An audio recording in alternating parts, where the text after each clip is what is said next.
কলিযুগৰ বৰ্ণনা কৰি ভগৱান শ্ৰীকৃষ্ণই কৈছে যে কলিযুগত এনে লোকৰ ৰাজ্য থাকিব যিয়ে দুয়ো পক্ষৰ পৰা শোষণ কৰিব, ক'ব কিবা এটা, কৰিব কিবা এটা, মনত কিবা এটা আৰু কামত কিবা এটা। কলিযুগত এনেকুৱা লোকৰেই ৰাজ্য হ'ব।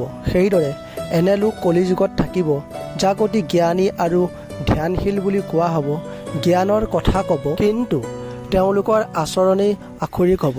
তেওঁলোকক মহান পণ্ডিত বুলি কোৱা হ'ব, কিন্তু কোনজন ব্যক্তিৰ কেতিয়া মৃত্যু হয় অপেক্ষা কৰিব আৰু তেওঁ নামত থকা সম্পত্তি বা পদবী পাই তেওঁলোকে তাৰলৈকে বাট চাই থাকিব। কলিযুগৰ মানুহবোৰ শিশুপাল হ'ব।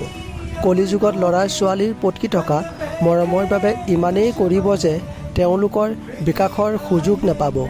কাৰোবাৰ ল'ৰা ঘৰ এৰি সন্ন্যাসী হ'লে হাজাৰ হাজাৰ মানুহ তেওঁৰ ওচৰলৈ যাব, কিন্তু তেওঁ ল'ৰা সন্ন্যাসী হ'লে তেতিয়া তেওঁ কান্দিব যে মোৰ ল'ৰাৰ কি হ'ব। কলিযুগত ইমানেই মোহ থাকিব যে তেওঁ মোহ আৰু পৰিয়ালত বান্ধ খাই থাকিব আৰু তাতেই জীৱন শেষ হ'ব।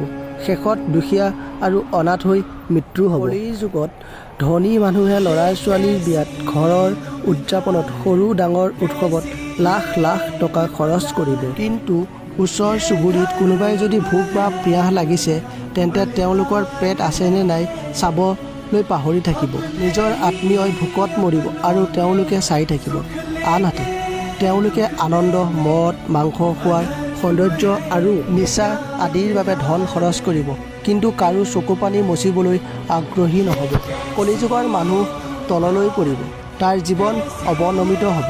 এই প্ৰতিটো জীৱন ধন সম্পত্তি শিলৰ দৰে বাধা দিব নোৱাৰে, ক্ষমতা গছবোৰেও বন্ধ নকৰে, কিন্তু হৰি কীৰ্তনৰ সৰু উদ্ভিদ এটাৰে মানুহৰ জীৱনৰ পতন বন্ধ হৈ যাব আৰু মানুহৰ মুক্তি দুৱাৰ খোল খাব।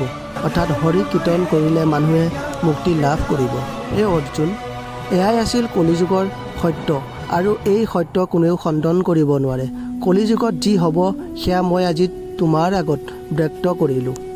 কলিযুগৰ এই মহাব্যাধিৰ পৰা উদ্ধাৰ কৰিবলৈ বা মুক্তি পাবলৈ একমাত্ৰ হৰি কীৰ্তনেই হৈছে মুক্তি দুৱাৰ। অৰ্থাৎ হৰি কীৰ্তন কৰিলেই কলিযুগৰ এই অবিনাশী দেহাৰ পৰা তুমি মুক্তি লাভ কৰি স্বৰ্গ যাত্ৰা কৰিব পাৰিবা।